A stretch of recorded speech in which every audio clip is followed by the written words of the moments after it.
Magandang araw po sa inyong lahat. Tagalog no oshirase desu. Yamashita Melinda toshimasu. Lisa Unono desu. Yoroshiku onegaishimasu. At para po sa mga impormasyon namin ito, mauna na ako, Lisa. Onegaishimasu.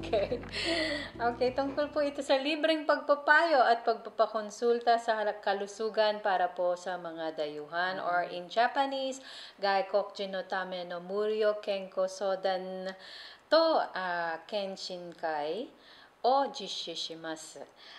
Ito po yung pagpapakonsulta para po sa mga dayuhang walang iginagawad na health check sa kanilang mga pinagtatrabahuan o sa kanilang lugar, ano?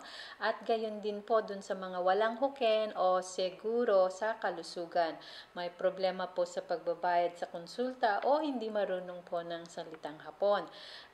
Pagkakataon na po ito para magpakonsulta tayo sa ating mga kalusugan, ano?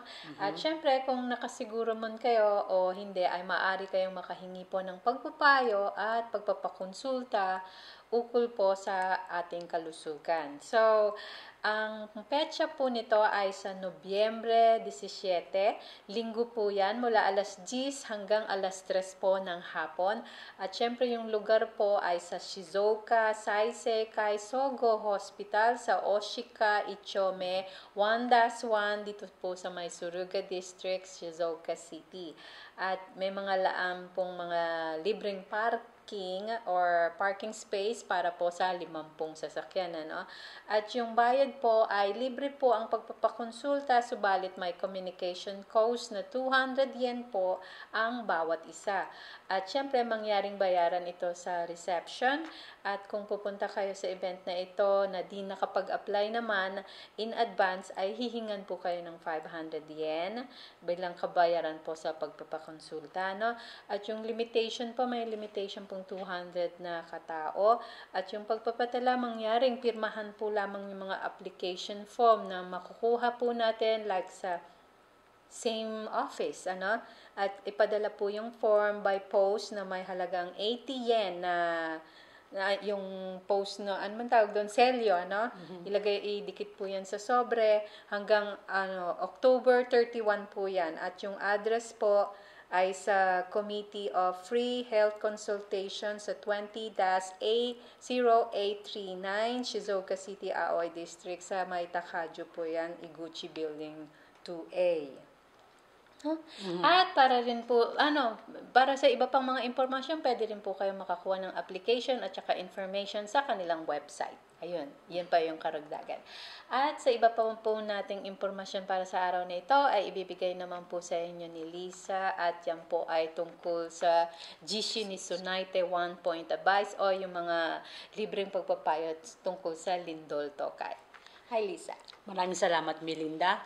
Ito po ay tungkol sa magagamit ba daw natin ang pera. Ukani wa tsukairu no? Yan po ang tanong, no?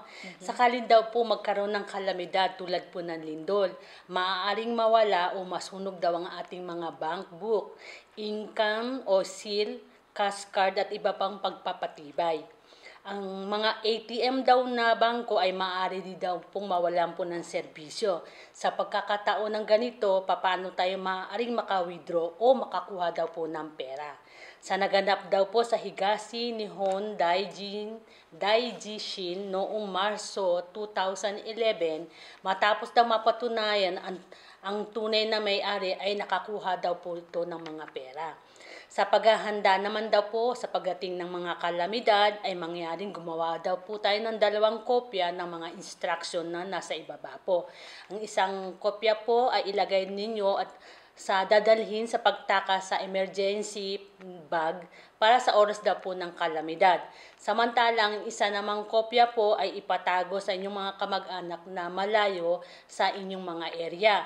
May mga di inaasahang pagkakataon po ay mapapakinabangan po ito.